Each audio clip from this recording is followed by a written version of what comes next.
O desaparecimento misterioso do coronel Percy Fawcett, de seu filho Jack e de Raleigh Rimmel na selva amazônica em 1925 continuou a despertar grande interesse.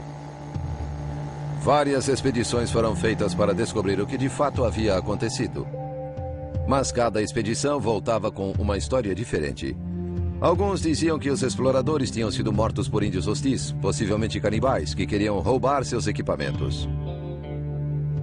Também havia boatos de que estavam vivos, morando com uma tribo desconhecida no meio da floresta. Outros sugeriam que Fawcett tinha perdido a memória e desaparecido sozinho na floresta, deixando Jack e Rimmel incapazes de encontrar o caminho de volta. Quando questionados por membros dessas expedições, os índios nativos negavam ter qualquer conhecimento do desaparecimento de Fawcett, ou então culpavam tribos rivais por sua morte. Apesar de tudo, cada nova expedição tinha esperanças de encontrar Fawcett e solucionar o mistério. Mas por mais que penetrassem na selva e que procurassem, nenhuma delas teve sucesso.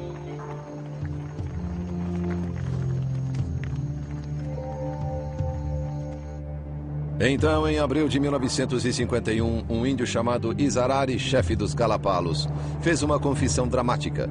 Afirmou que anos antes tinha matado Fawcett, Jack e Rimmel com uma borduna após uma discussão entre eles.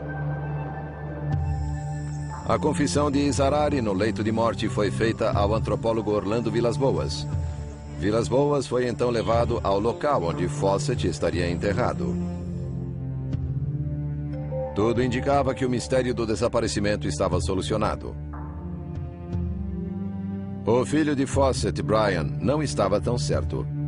Mas o jornalista Antônio Calado não acreditava que Vilas Boas estivesse enganado. Not at all. Oh, not at all. I don't think so. In the first place, the story is very much circulated by Vilas Boas, and I believe him implicitly. I think he's a very honest man, which doesn't mean to say that the story is obvious and absolutely true. What I mean is that he heard it there, and he described the whole thing as he heard it in absolute good faith. I mean, of that I'm sure.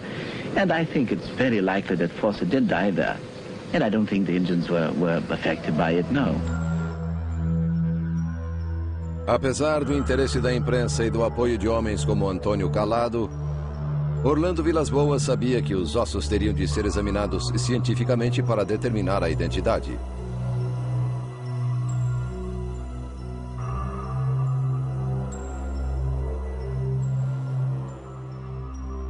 Ele estava convencido de que pertenciam a Fawcett, mas era preciso ter certeza absoluta. Os ossos foram levados a Londres e examinados por peritos do Instituto Antropológico Real. Após testes exaustivos, concluiu-se que os ossos pertenciam a um homem branco, mas não eram de Fawcett. Medições detalhadas mostraram que pertenciam a um homem 13 centímetros mais baixo. Podiam ser de uma vítima desconhecida de homicídio. A comparação da arcada dentária ratificou essa conclusão. Os ossos não eram de Fawcett. Seu filho Brian não ficou surpreso.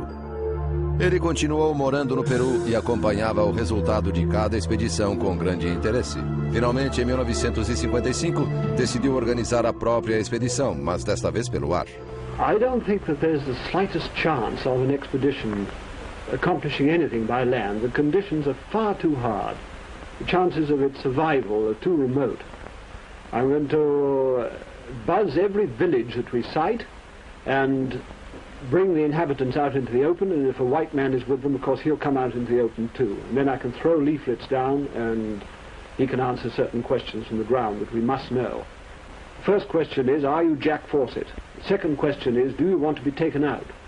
The third question is, can you control the Indians if we land? And the fourth question, which depends on the first, is my father alive? Well, I think that the chances are pretty good.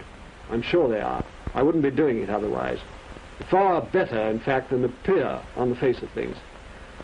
Because having seen that country before, having had a slight experience of it, I've been able to see how a white man could survive having made friends with the Indians.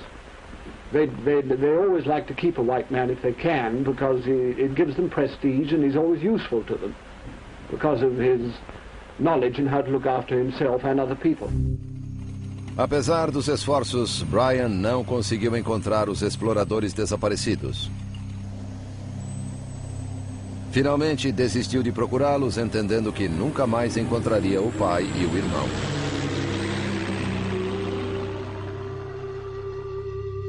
A última grande expedição à procura de Fawcett ocorreu em 1996.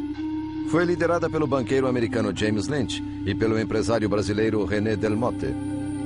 Eles foram acompanhados pelo professor Manuose, que esperava encontrar provas físicas do desaparecimento de Fawcett. Mas a expedição acabou mal, quando 12 membros da equipe foram capturados por índios e libertados somente depois de entregarem seus barcos e jipes.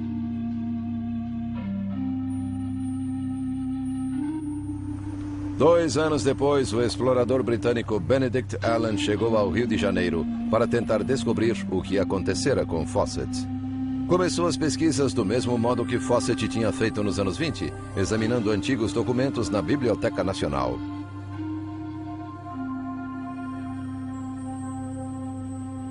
Ele acreditava que se achasse as mesmas referências à cidade de Z, identificada pelos exploradores portugueses, poderia traçar a rota original de Fawcett. Mas o desafio seria imenso. Desde o desaparecimento de Fawcett 73 anos antes, grande parte da floresta tinha sido derrubada para a abertura de estradas e para o desenvolvimento da agricultura. A região estaria totalmente diferente do que teria sido nos anos 20. Mas Allen seguiu em frente e se encontrou com os índios Calapalos.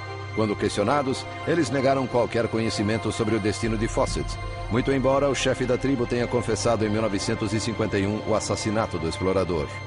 Os índios afirmaram que em 1925, Fawcett foi avisado para não seguir adiante por causa de tribos vizinhas hostis.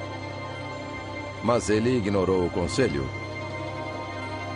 Os Calapalos viram a fumaça dos acampamentos cada vez mais distante, até que no sexto dia ela desapareceu. Pouco tempo depois, eles viram fogos sinalizadores nos céus. Os Calapalos imediatamente seguiram pela trilha, mas não encontraram nada. Percy Fawcett, seu filho Jack e Raleigh Rimmel tinham desaparecido na selva amazônica sem deixar rastros.